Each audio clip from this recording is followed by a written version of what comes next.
Okay, the English is great, so I'll edit it later, but I don't have a professional setup.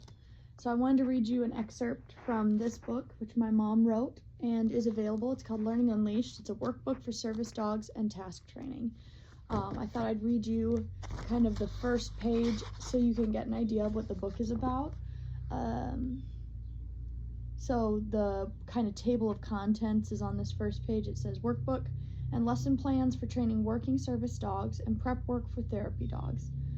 The first part is an introduction to the workbook, the purpose of the workbook and clinic, what service dogs are and are not, what therapy dogs are and are not, picking a prospect, temperament versus training, public access training, basics of training, a review of positive reinforcement and the operant quadrant, things all service dogs should know, specific tasks, examples being opening a door, dressing assistance, light switches, and how to create a lesson plan for specific tasks, dissecting behaviors to create successful lesson plans, training time, and proofing.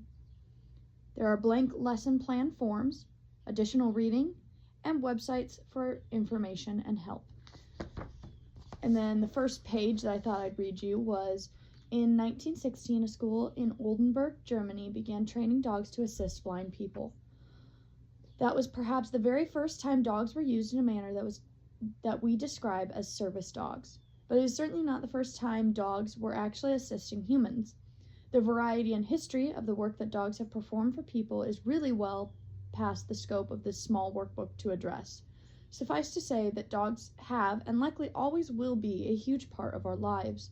For some people, quite a bit more than for others. The purpose of this workbook is to provide those who have, with the advice of support and qualified and trained staff, determined that a service dog will provide them with a better quality of life. The purpose of this workbook is to help understand task work that service dogs perform, the step-by-step plan of training those tasks, and the utilization of those tasks in the daily lives of the handler.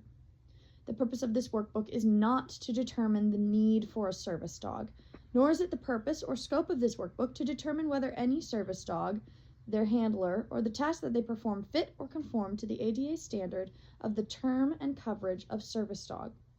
Since the mid-1970s, service dog use began to grow.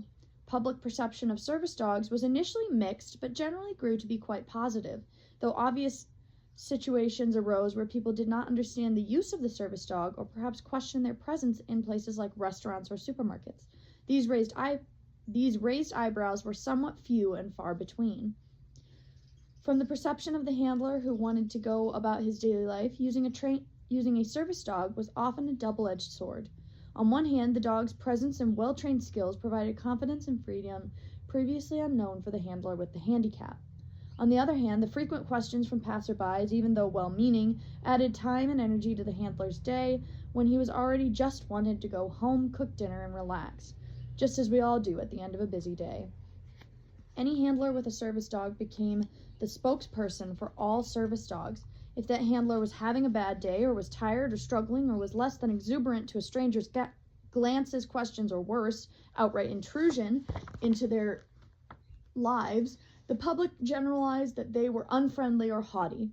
If the dog was not at perfect attention and obedience, the public generalized that service dogs, all of them, were ridiculous and of limited value personally and no value publicly.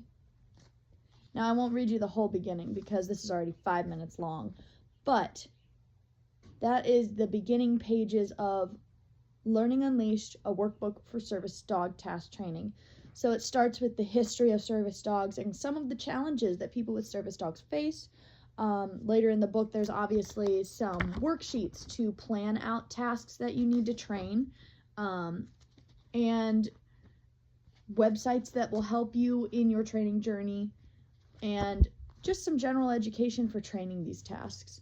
If you're interested in one of these books, feel free to contact me. But I just kind of wanted to put this out there because my mom's book will be available on Amazon, I believe, somewhere in the next 24 to 48 hours, because it is a 78-hour or 72-hour proofing process where they kind of read through it, check it, make sure it's not bad content or inappropriate. And I do believe she is working towards creating a Kindle version for those of you who don't want to deal with the whole shipping mess. And if you do get the book, please let me know, because I'd love to see what y'all are doing with it.